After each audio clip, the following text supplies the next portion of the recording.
સુખ અને આનંદમાં ફરક છે હો. આપણે બધા સુખી થવા માટે મથીએ છીએ, પણ સુખી થવાની મથામણમાં આપણે આનંદની ક્ષણો ખોઈ બેસીએ છીએ. સલાહ તો છે ને મારે તમારે જીવનમાં કોઈને કોઈની લેવી જ પડે. અહીંયા બેઠેલો કોઈ વ્યક્તિ એવો દાવો ન કરી શકે કે આપણે જીવનમાં કોઈની સલાહ લેવાની જરૂર નથી હો. આપણને બુદ્ધિ ઘણી આપી છે ભગવાને, અને બુદ્ધિ એક એવી મજાની વસ્તુ છે. હા, દુનિયામાં એક જ એવી વસ્તુ છે કે મારી પાસે ઓછી છે ને એવું કોઈ માને નહીં. દુનિયામાં બીજા બધી વસ્તુ, જમીન 100 વીઘાનો ધણી હોય તો એમ કે 100 જ વીઘા છે. 100 વીઘાનો ધણી હોય માલિક હોય જમીન તો એમ કે 100 જ વીઘા છે, હજી થોડીક વાત. 2 બંગલા હોય ને એને તમે પૂછો ને તો એને એમ થાય કે હજી 4 હોવા જોઈએ. 2 ગાડી હોય ને એને એમ થાય 4 હોય. 4 હોય પછી ઇનોવા હોય તો એને મર્સિડીઝના ભરકા જાગે. બધું એને ઓછું લાગે. દુનિયામાં બુદ્ધિ જ એક એવી વસ્તુ છે જે કોઈ એવું માને નહીં કે આપણી પાસે ઓછી છે. બધાને ઘણી જ લાગે આપણી પાસે ઘણી છે, આપણી પાસે ઘણી છે. આ એક જ એવી વસ્તુ છે દુનિયામાં, કોઈ ન માને આપણી ઓછી. બધાને એમ થાય આપણી પાસે ઘણી છે.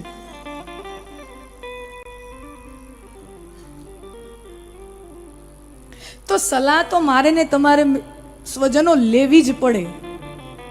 અહીંયાથી કોઈ વ્યક્તિ એવો દાવો ન કરી શકે કે આપણે જીવનમાં કોઈ વાર ક્યારેય સલાહ લેવાની જરૂર જ નથી. સલાહ તો લેવી જ પડે, પણ એવા સમયે આપણે કોની સલાહ લઈએ છીએ એના ઉપર આખા આપણા જીવનનો નિર્ધાર રહેતો હોય છે. હા, કોક અવળો માણા ભટકાય, અવળી સલાહ આપે તો કરોડપતિને રોડપતિ થતા વાર નથી લાગતી, અને કોક સાચો માણા સારી સલાહ આપે અને સાચો માણા વ્યવસ્થિત રસ્તો બતાવે તો રોડપતિને કરોડપતિ થતાય વાર નથી લાગતી. હા, કોક સાચું માણા જીવનમાં આવી જાય ને, જે સાચો માણા આપણને સાચો રસ્તો બતાવી જાય ને, એ જીવનનું સૌથી મોટું ધન છે, સૌથી મોટું સદભાગ્ય છે. મથુરાના મહેલમાં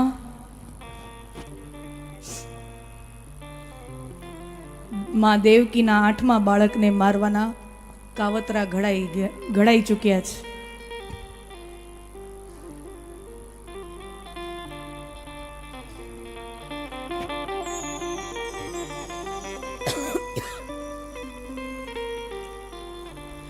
આ બાજુ યમુનાની પેલે પાર મથુરાના મહેલમાં જે બાળકને મારવાના કાવતરા ઘડાણા, એ જ બાળક ગોકુળની મધ્યમાં નંદ બાબાના આંગણે જ્યારે પધાર્યો છે, ત્યારે ગોકુળ ગામના સર્વ ગોપ ગોપીઓ પોતાનું બધું કામ છોડી અને નંદ બાબાના ઘરે લાલ પીળા રેશમી વસ્ત્રો ધારણ કરી, માખણ મિશ્રી અબીલ ગુલાલ લઈ અને નંદ બાબા અને માં યશોદાને વધામણા આપવા આવે છે. અને સૌના મુખમાં એક જ નાદ છે, નંદ ઘેરા નંદ ભયો જય કનૈયા લાલ કી. નંદ ઘેરા નંદ ભયો જય કનૈયા લાલ કી. નંદ ઘેરા નંદ ભયો જય કનૈયા લાલ કી. નંદ ઘેરા નંદ ભયો જય કનૈયા લાલ કી. યશોદા કો લાલો ભયો જય યશોદા કો લાલો ભયો જય કનૈયા લાલ કી. નંદ ઘેરા નંદ ભયો જય કનૈયા લાલ કી. ઘેરા નંદ ભયો જય કનૈયા લાલ કી. નંદ બાબાના આંગણે નંદોત્સવ ઉજવાયો છે. ભાગવતજીના 10મ સ્કંદના 18 શ્લોકો નંદ મહોત્સવના છે.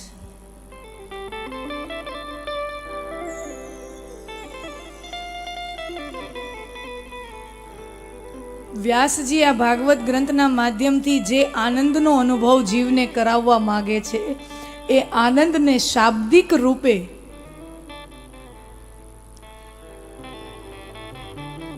આ 18 શ્લોકોના નંદોત્સવમાં વ્યાસજી એને રજૂ કર્યો છે. આનંદને, એ આનંદના અનુભવને શબ્દ રૂપે પ્રગટ કર્યો છે. શ્રી સુખદેવજી ઉવાચ નંદસ્ત્વાત્મજ ઉત્પન્ને જાતાલાદો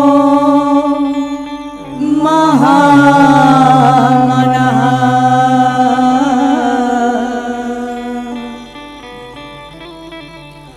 આહૂય વિપ્રાણ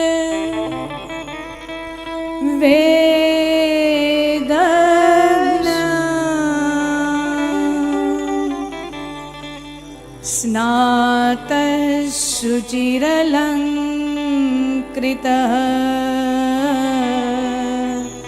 स्नातशुचिरलङ्कृतः नन्दस्त्वात्मज उत्पन्ने जाताह्लादो महामनः आहूय विप्रान् वेदज्ञ स्नातशुचिरलङ्कृतः.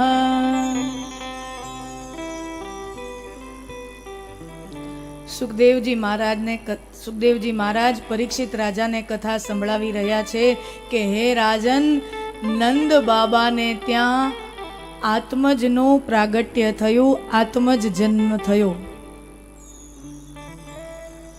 નંદસ્ત્વાત્મજ, નંદને ત્યાં આત્મજનું પ્રાગટ્ય થયું. આત્મજનો રૂઢિગત અર્થ સંસ્કૃતમાં થાય છે દીકરો, પુત્ર. સંસ્કૃતનો ટેકનિકલ ગ્રામર પ્રમાણે સંસ્કૃતમાં આત્મજ શબ્દનો અર્થ થાય છે પુત્ર. પણ જો અહીંયા બહુ ટેકનિકલ જવા જઈએ તો પ્રશ્ન ઊભી થાય, શંકા ઊભો થાય કે અહીંયા એમ કેમ કીધું નંદસ્ત્વાત્મજ ઉત્પન્ને? સુખદેવજી મહારાજ તો એવા જ્ઞાની છે, ત્રિકાળદર્શી છે, એને તો ખબર છે આ નંદ યશોદાનો લાલો નથી, આ તો માં દેવકી ને પિતા વસુદેવ નંદન છે.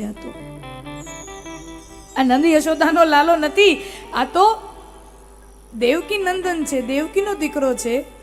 અને અહીંયા એમ કેમ કીધું નંદસ્ત્વાત્મજ? આ તો વસુદેવના પુત્ર છે. નંદસ્ત્વાત્મજ ઉત્પન્ને.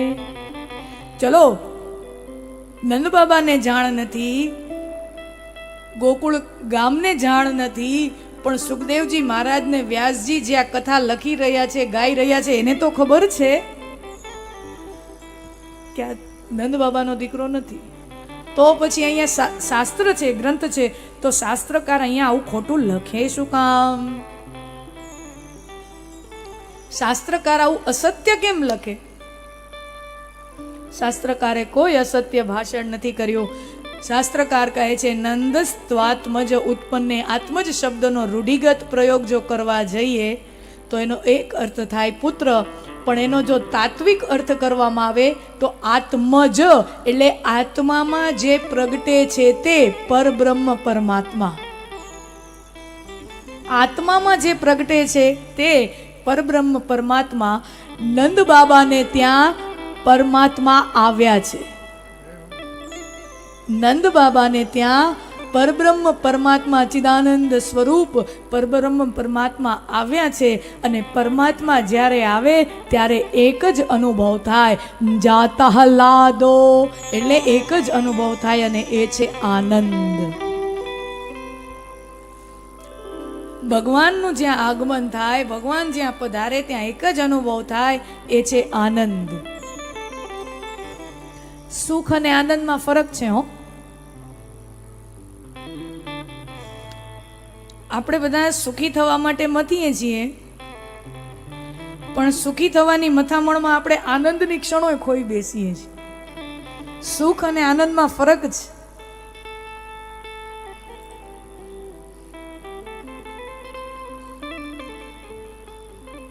માણસ જ્યારે જ્યારે સુખી થાય ને ત્યારે આપણે જોયું છે ઘણી વખત માણસ બહુ સુખી થઈ જાય ને ત્યારે સાંકડા મનવાળો થઈ જાય. ઘણી વાર આપણે જોયું છે બહુ સુખી માણસ હોય ને એનું મન સાંકડું થઈ જાય. અને આમે સિદ્ધાંત છે મનોવિજ્ઞાનનો, જેમ જેમ લાભ વધે ને, સાંભળજો બરાબર, જેમ જેમ લાભ વધે ને એમ એમ લોભ વધે. માણસ ઓછું કમાતો હોય ને ત્યારે જલસેથી જીવતો હોય. અનુભવ હશે ઘણા એનો. ઓછું કમાય ને ત્યારે હજી વાપરશે. જેમ જેમ માણસ વધારે કમાતો જાય ને એનો લોભ હંગરવાનું વધતું જાય. દબાવીને રાખ દો, આ દબાવીને રાખ દો. જેમ જેમ માણસ વિકાસ પામતો જાય ને, આગળ વધતો જાય ને, એમ એમ લોભી થતો જાય. આ સમાજનો બધાએ તમે અનુભવ થયો હશે. જેની પાસે ઓછી સગવડ હોય ને મોટા દિલનો હોય. સગવડ જેમ જેમ વધતી જાય ને, હા, મોટા દિલનું હોવું ને એને આર્થિક સ્થિતિ સાથે કોઈ સંબંધ નથી. મોટા મનવાળું થવું એને પોતાની આર્થિક સ્થિતિ સાથે કોઈ સંબંધ નથી. જેનું મન મોટું હોય ને એના નાનકડા ઝૂંપડામાં તમે જાઓ ને તો આપણને એનો મહેલ કરતા વધારે આનંદ આવે. અને કોકનો 5 કરોડનો બંગલો હોય સુરતમાં, સમજી લ્યો, સરસ મજાના પોશ એરિયામાં 5 કરોડનો બંગલો હોય અને તમારો જૂનો મિત્ર હોય ને પછી બહુ સમયથી સંપર્કે ન થયો હોય.